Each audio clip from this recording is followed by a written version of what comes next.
नमस्कार. आपल्या सगळ्यांना माहितीच आहे की भगवद्गीता नावाचा एक खूप प्रसिद्ध आणि मोठा ग्रंथ आपण अभ्यासतो.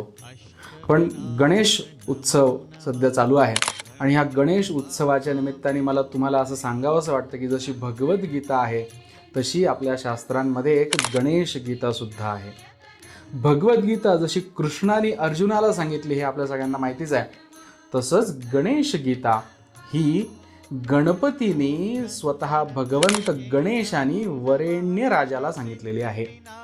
ही 11 अध्यायांची आहे. प्रत्येक अध्यायामध्ये खूप सखोल तत्वज्ञान गणेशाने वरेण्य राजाला सांगितलेलं आहे. असेच अनेक ग्रंथ गणपतीच्या संदर्भातले आपल्या शास्त्रांमध्ये आहेत. आपल्याला वाटत नाही का, एक गणेश भक्त ह्या नात्याने मी गणेश गीता समजून घेतली पाहिजे, मी गणेशाचे अनेक ग्रंथसुद्धा समजून घेतले पाहिजे. एक गणेश भक्त ह्या नात्याने माझा तुम्हा सगळ्यांना आग्रह आहे की सोबतच्या रजिस्ट्रेशन लिंकवर रजिस्ट्रेशन करा आणि आमच्या 7 दिवसीय गणेश दर्शन वर्गामध्ये सहभागी व्हा. धन्यवाद. नमः श्री सिद्धिविनायक